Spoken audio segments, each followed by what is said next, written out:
Good evening. How's everybody doing? Great to be learning with you on a Tuesday, Yom Shlishi. Let's light up the darkness.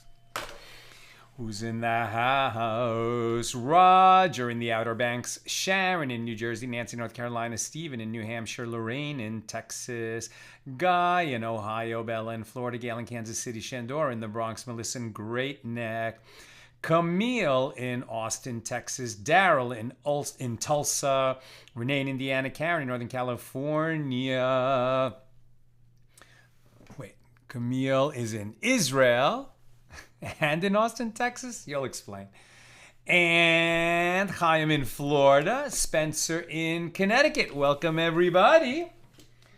We got a head start on a short page yesterday, and it's another short page after that, so we really had to do a double, but it'll still be, I think, a short class.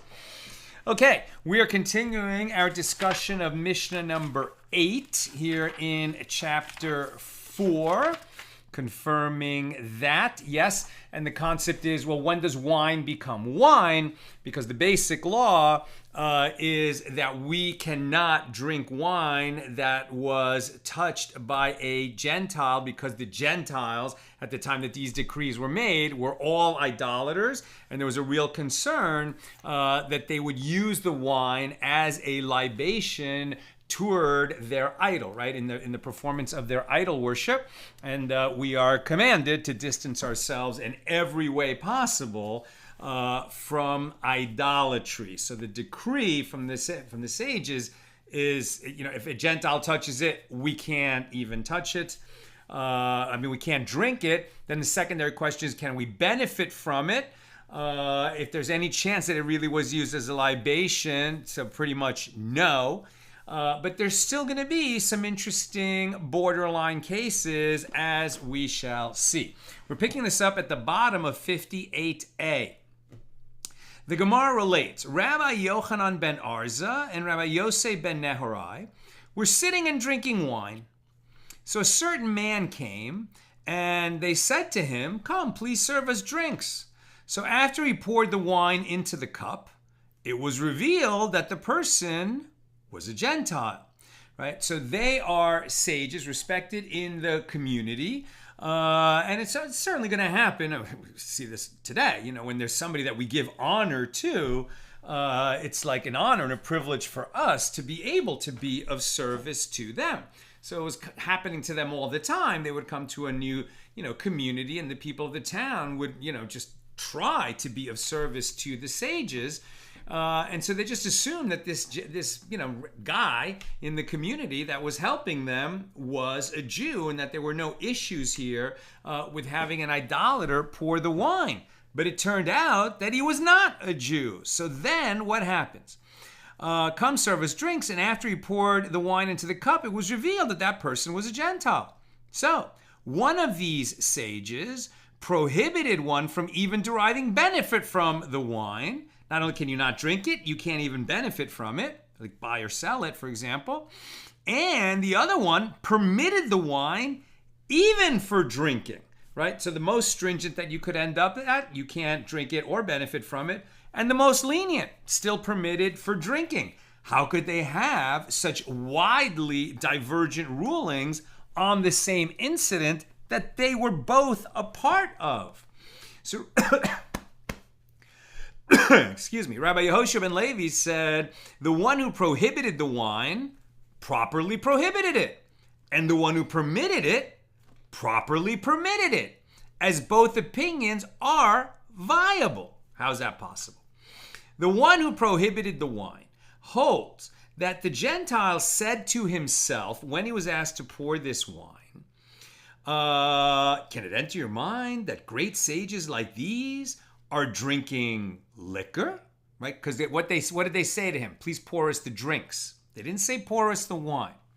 So they're making an assumption about the Gentile's thought process in that situation. He must have been thinking, can it enter your mind that these great sages like these are drinking shichra? What is shichra?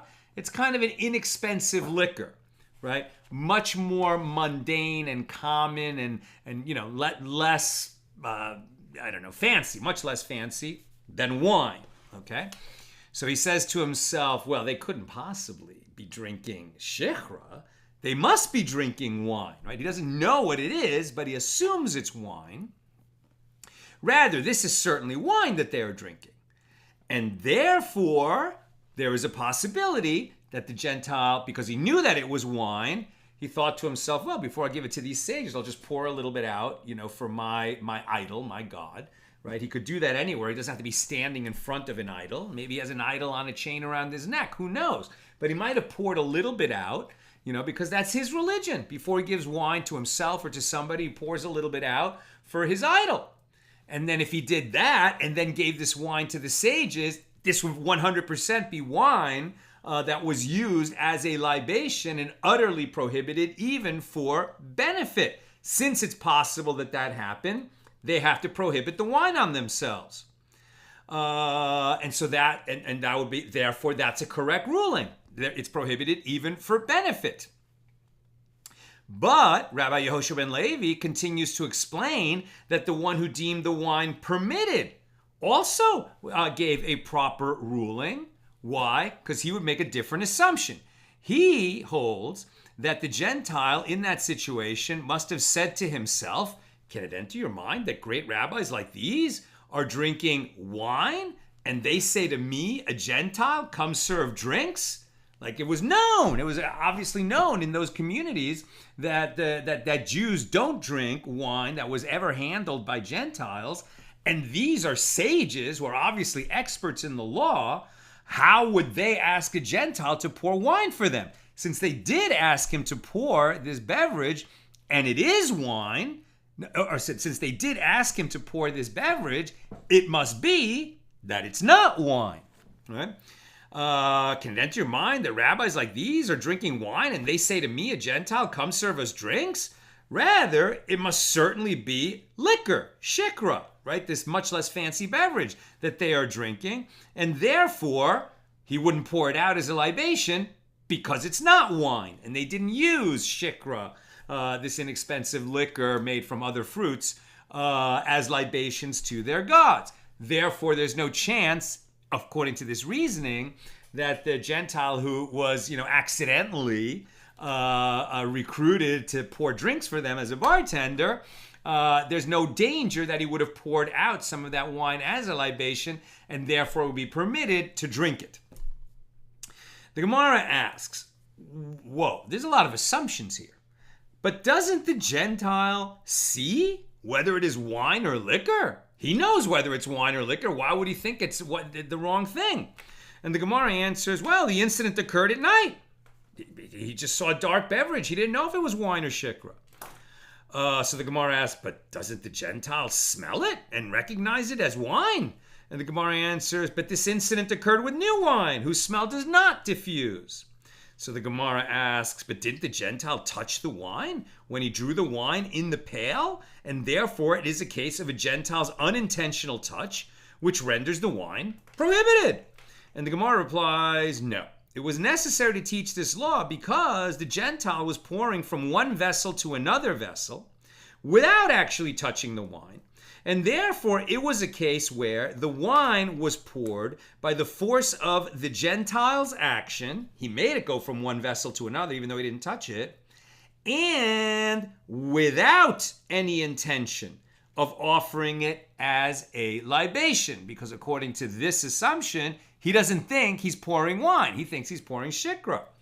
And in any case, where wine is poured by force of a Gentile's action, rather than him actually touching the wine, and without any intention of offering it as a libation, the sages did not issue a decree prohibiting the wine, and it is permitted to drink it, right? If the Gentile knew he was pouring wine for them, it would be prohibited. But since under this assumption and set of facts, we would assume that he didn't know he was pouring wine, then there's no danger that he would have poured out a libation along the way, and it would remain permitted, especially since he didn't touch it. Right? Because we're 2 steps away from the actual action of him pouring it as a libation. 1, he didn't actually touch the wine. 2, didn't even know he was handling wine. It's going to be permitted. Rabbi Asi asked Rabbi Yochanan with regard to wine that a Gentile mixed, mesacho, with water. Remember that in ancient times, you wouldn't buy wine in a bottle and pour the wine into your glass. You would buy strong wine, which needed to be diluted 3 parts water to 1 part wine before it was ready for making a kiddush and drinking. Okay? So with regard to wine that a Gentile mixed with water, what is the law? So Rabbi Yochanan said to Rabbi Asi, and why not say wine that a Gentile diluted with water, mizago, as opposed to mishako, or misacho, right? Mixed versus diluted, as that is the term that is usually used. Why do we change the term? So Rabbi Asi said to Rabbi Yochanan, I say wine that was mixed, as it is written in Proverbs 9:2, she has prepared her meat, she has mixed her wine, mascha. So Rabbi Yochanan said to Rabbi Ashi, while it is true that this is the language of the Bible in the book of Proverbs, the language of the Torah, the first 5 books of the Bible, is a language in itself, and the language of the sages is a language in itself, i.e. the terminology of the Bible is not the same as the terminology employed by the sages when we're talking about different halachic situations where we have to make a ruling. So Rabbi Asi repeated his question. What is the law? Right, okay, so we didn't use one term or the other, but the fact is the Gentile mixed wine with water. Can we drink that mixture? Rabbi Yochanan said to Rabbi Asi, although the Gentile did not touch the wine when diluting it, he just poured water into the wine, so he didn't touch the wine or the wine glass. It is prohibited, right? The wine becomes prohibited, this mixture becomes prohibited by rabbinic decree due to the maxim, go, go, we say to a Nazir who is prohibited from drinking wine and eating grapes. Go around, but do not come near to the vineyard, right? A Nazir is somebody who took a vow, which you can do under Torah law, to abstain for a certain amount of time from any product of the grapevine and from cutting his hair and from coming into contact with the dead during the time of his Nazirus. He's holding himself to this elevated standard. And if he makes that vow, then he has to fulfill it, right? So he can't have any product of the grapevine, not just wine, but not grapes either, right? So what are we saying here? We're drawing a fence around the vineyard, so to speak, to keep the Nazir from even accidentally coming to violate his vow. So we say, keep a distance from the vineyard because you might make a mistake, even though it's not prohibited to enter a vineyard, but it is prohibited to consume any part of the grapevine. So we tell him, don't go in the vineyard. Makes sense. Go around, but do not come near to the vineyard. Although a Nazir is prohibited only from eating produce of the vine, he is warned not even to come into the proximity of a vineyard as a protective measure to ensure that he will not transgress this prohibition. And so too, in many cases, the sages decreed certain items and actions to be prohibited because they understood that if people would use them, they would eventually transgress Torah prohibitions. Rabbi Yirmiyah happened to come to Safta. He saw wine that a Gentile diluted with water, and then a Jew drank from it. And Rabbi Yirmiyah then deemed the wine prohibited to them due to the maxim, go, go. We say to a Nazir, go around, but do not come near the vineyard. And it was also stated that Rabbi Yochanan says, and some say that Rabbi Asi says that Rabbi Yochanan says, wine that a Gentile diluted is prohibited due to the maxim, go, we say to Nazir, go around and go around, do not come near to the vineyard, right? The Gentile never handled the wine. He only was holding a glass of water that he poured into a container that had wine in it. But because he was involved in this final, wine mixture, the sages decreed that is prohibited. We don't drink it. Presumably, we could still benefit from it, but we can't drink it. New topic, Reish Lakish happened to come to Bozra, a town east of the Jordan. East of the Jordan. Right? So where's Israel? West of the Jordan. Is there any part of the land that's east of the Jordan that was part of ancient Israel? Yes, as we just read in the last couple Torah portions. When the children of Israel still had Moses among them, right before Moses passed away, he was never allowed to cross the Jordan into the promised land proper. But the tribes of Reuben and Gad and half of the tribe of Manasseh, who had ample herds, decided that the land on the east side of the Jordan was very good for their domestic economy. And they said, we'd like to have our portion here, right? Moses was initially very perturbed with them, but when he realized that they were very serious about helping the other tribes settle the land in the wars of conquest that Joshua would lead, and only then would they return to this land that was apportioned to them on the east of the Jordan, they made a deal and they agreed, and God ratified the deal. Now, what's very interesting about that to me, I've been talking about this with my friends and one of my rabbis, is that, when Moses did that, right, Moses never entered the promised land, but when the land that he was standing on became part of the promised land, didn't he sort of enter? Right? And then later, Moses is saying to the people that, God became angry with me because of you, and I can't enter the land. And he said to me, go up on this mountain on the east of the Jordan and look to the west, right, where Israel is, and to the north, okay, northern Israel, and to the south, okay, southern Israel, and to the east. Why is God telling him to look to the east? Sounds like, because he was standing in this extra part of Israel that had been added on right before, right, Joshua would lead the children of Israel into the land. And so in a sense, God had arranged for his beloved Moshe, who was punished and went down in the Torah as, because of the incident of striking the rock, not talking to it, etc., that he would not be allowed to enter the land. In the end, in a sense, he was in the land. But, the question then is, and what do we learn from that? What do we learn from that? Perhaps that many times we're so busy wishing for something that we don't seem to be getting, and we lose sight of the fact that in a different sense, we're already there. But let's keep reading here. Okay, so we're talking about the east side of the Jordan. Okay, Reish Lakish happened to come to Bozra, a town east of the Jordan. And he saw Jews who were eating untithed produce, and he deemed the produce prohibited to them, right? Because in the land of Israel, you have to tithe produce before it is rendered edible. And he also saw water to which Gentiles bowed down, right? Not using water as a libation, but they were bowing to the water as if it was their god, like their god of the lake or their god of the stream or something like that. And yet Jews drank the water, and he deemed the water prohibited to those Jews. Later, Reish Lakish came before Rabbi Yochanan and told him about the incident. Rabbi Yochanan said to Reish Lakish, while your coat is still on your back, go back and retract your rulings. Get back there immediately. In other words, you ruled erroneously. What was the mistake? This is because the town of Bezer, which is mentioned among the cities of refuge on the east side of the Jordan, right? There were cities of refuge on the west of the Jordan and on the east. Again, east of the Jordan, because that became part of the Holy Land of Israel. So one of those cities was Bezer. And perhaps Reish Lakish thought he was in Bezer, but he wasn't in Bezer. He was in Bozra, which is a different place.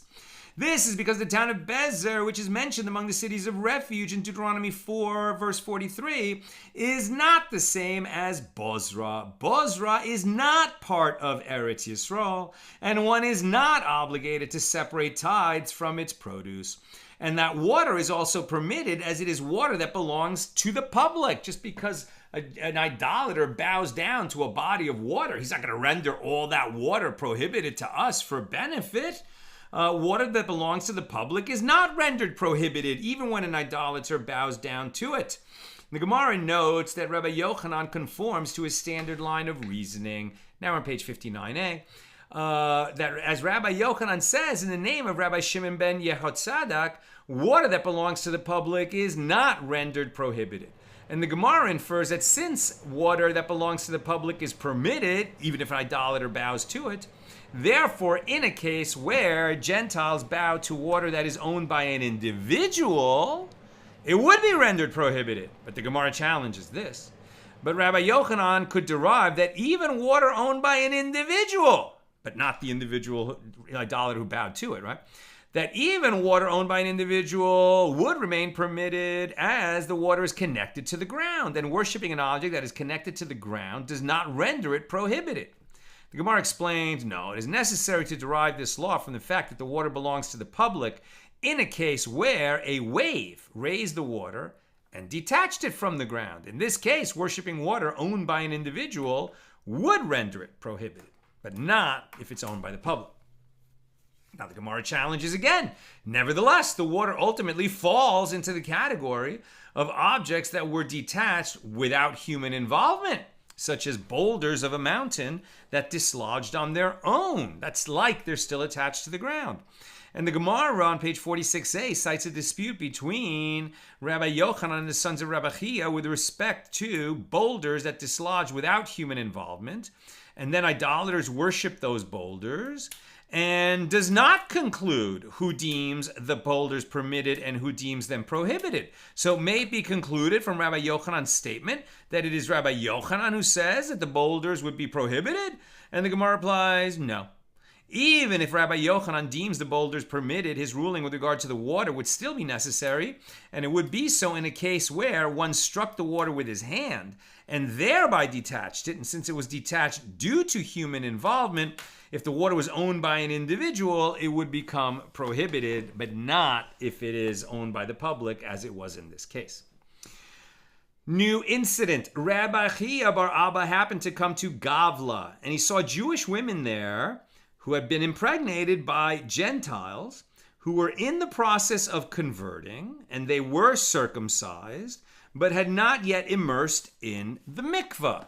In other words, maybe they were learning how to be a Jew, and they had gotten themselves circumcised, but they had not yet immersed in the mikvah, meaning they haven't completed their conversion. Therefore, they are not Jews. They are still Gentiles. So he saw Jewish women, right, who had become pregnant by Gentiles. Even though they were in the process of converting, they were still Gentiles because they hadn't completed it. And he also saw wine that Gentiles diluted with water, and Jews then drank the wine. And he also saw lupines that Gentiles were cooking. This is a kind of legume. And Jews were eating. And despite seeing all this, he did not say anything to them to correct their actions. So later he came before Rabbi Yochanan and told him what he had seen. And Rabbi Yochanan said to him, go back there and declare about their children that they have the status of children born from an incestuous or adulterous relationship, which is a long translation of a mamzer.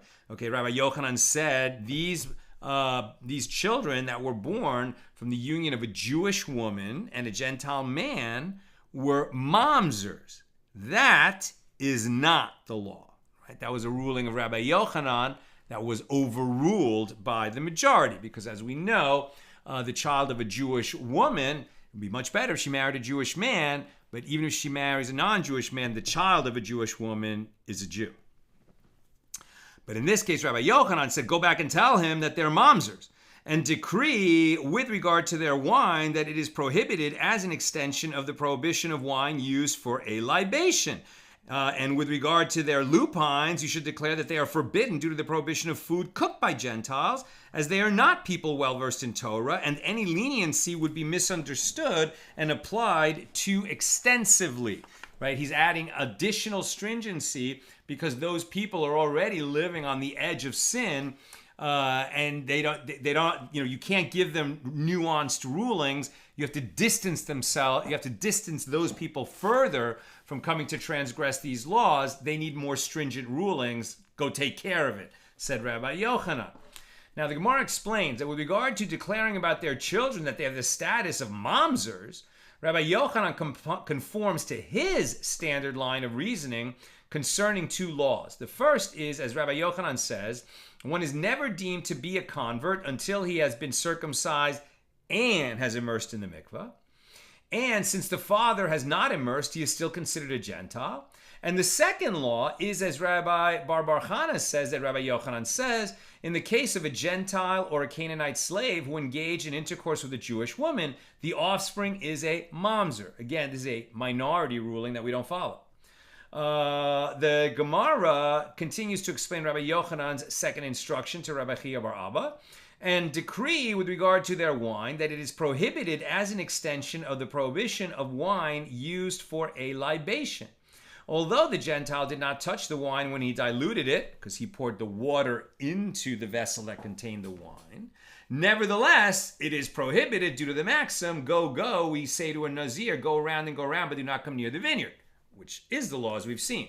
Lastly, Rabbi Yochanan instructed Rabbi Chia bar Abba to decree with regard to their lupines that they are forbidden due to the prohibition of food cooked by Gentiles, as they are not people well versed in Torah. So the Gemara asks, the reason that the lupines are deemed prohibited is because they are not people well versed in Torah. But in the case of people who are well versed in Torah, one can infer that the lupines are permitted. But doesn't Rav Shmuel bar Rav Yitzchak say that Rav says anything that is eaten raw is not subject to the prohibition of food cooked by Gentiles, even when cooked by them? Lupines are not eaten raw due to their bitterness, and therefore they are subject to the prohibition of food cooked by Gentiles. What difference does it make whether they're well versed in Torah law or not? We don't eat food cooked by Gentiles according to this ruling. So the Gemara answers, Rabbi Yochanan holds in accordance with the other version of Rav Shmuel bar Rav Yitzchak's statement, as Rav Shmuel bar Rav Yitzchak says, that Rav says anything that lacks importance and therefore does not appear on the table of kings in order to be eaten together with bread is not subject to the prohibition of food cooked by Gentiles. Lupines are not sufficiently important to be served on the table of kings, and therefore they are permitted, even if cooked by Gentiles, and consequently the reason for prohibiting the residents of Gavla from eating them is because they are not people well versed in Torah. But in the case of people well versed in Torah, the lupines are permitted, according to that view. The sages asked Rav Kahana, with regard to a Gentile, what is the law concerning the following question? May he bring grapes to the winepress without doing anything else to them? Can a Gentile handle grapes and then we eat the grapes? Yes, because we don't say that grapes are wine, right? We don't drink the wine that was touched by a Gentile, but if you merely touch the grapes, can we still eat the grapes? Yeah, because it was not some kind of common practice for them to, do something with grapes as an offering to their idols. So the fact that he touched the grapes wouldn't render them prohibited. Now he's touching the grapes and putting them in the wine press. So what? That should be okay. What's the concern? If when he's handling the grapes, some of the grape juice oozed out of the grapes, then he's touching grape juice, which is similar to wine. And then that goes in the wine press. If that's prohibited, then perhaps all the wine that is, or all the grapes and grape juice that are in the wine press, are they going to become prohibited too? I'm not saying that, but that's the concern. So with regard to a Gentile, what is the law concerning the following question? May he bring grapes to the wine press without doing anything else to them? Rav Kahana said to them, it is prohibited by rabbinic decree. Due to the maxim, keep a distance, right? Go, we say to a Nazir, go around and go around, but do not come near the vineyard. Rav Yemar raised an objection to Rav Kahana from a Baraisa. With regard to a Gentile who brought grapes to the winepress in baskets and in small barrels, even though the grapes are squashed in the process and the wine, i.e. the juice, sprays onto the grapes, nevertheless they are permitted. Rav Kahana said to Rav Yemar, are you saying that this is the law where the Gentile already brought the grapes? And the Brisa is discussing whether the grapes are prohibited after the fact, whereas I am saying that one should not permit a Gentile to bring the grapes ab initio. Right? There's certain things that will say, no, don't do that. Keep a distance from it. If it did happen, the truth is it was only as a protection of coming to sin. We haven't come to that sin, and this action that we would prohibit, as a stringency or an extra stringency, now that it's happened, we can let it go, right? That's the difference between ab initio and after the fact, right? Since the idolater brought the grapes. He didn't pour them as a libation, as an extra precaution. We don't let him do that, but now that he did it, are we going to render it prohibited? So the Gemara relates, there was a certain etrog that fell into a barrel of wine. So a Gentile jumped up to take it out of the barrel, thereby unintentionally touching the wine. He was trying to do the people a favor. Rav Ashi said to the people standing there, hold his hand still so he does not stir the wine and render it prohibited, and tip the barrel until the wine is drained into another vessel, and then he may take the etrog. In other words, the wine that he touched is going to be prohibited. But the wine below that level in the barrel from where his hand got to is going to remain permitted as long as he doesn't stir the wine.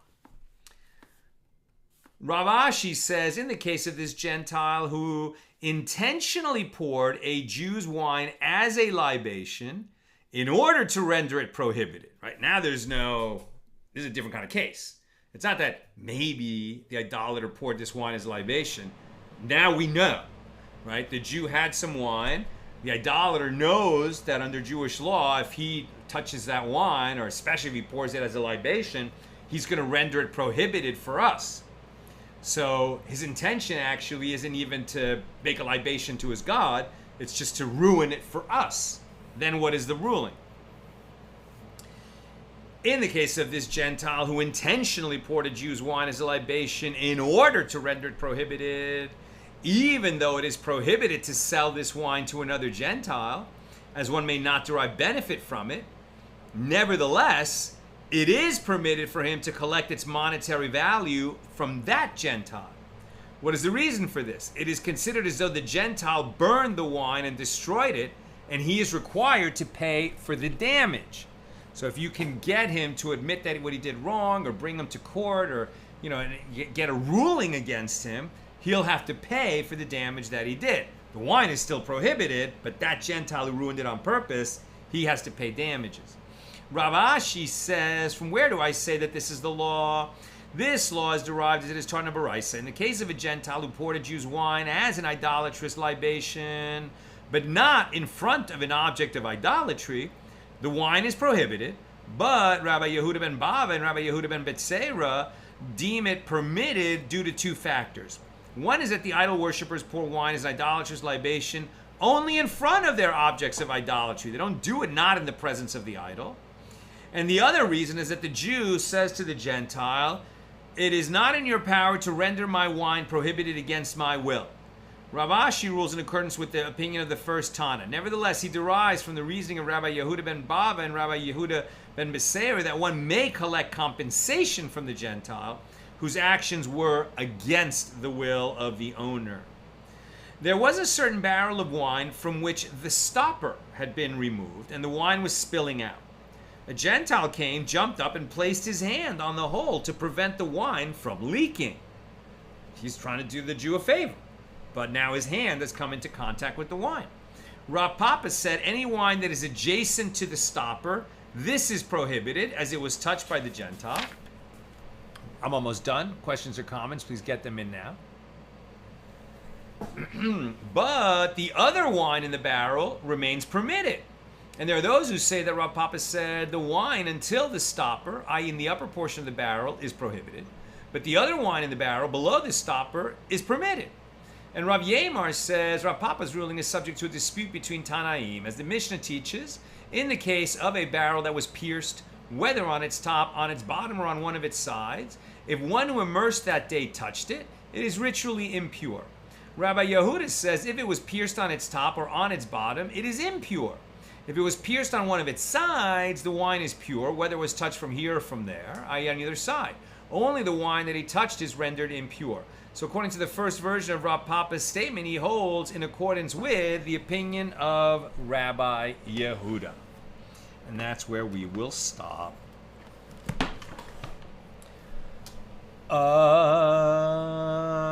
Just one comment from Sharon. I saw our longtime daf mate. I like that word. Daf mate. We're all daf mates because we're in our daf yomi class together. I saw our longtime daf mate today, Tom Beck, Tom in PA. And he sent love to you all. He has been having health issues keeping him from class. Oh, please God, send a refuah shlema, a complete healing, speedily and entire, to our daf mate, Tom in PA. Let us say amen. That's what I've got for us today. With God's help, we'll be together again tomorrow, Wednesday, at the regular Wednesday time, 6 p.m. Pacific,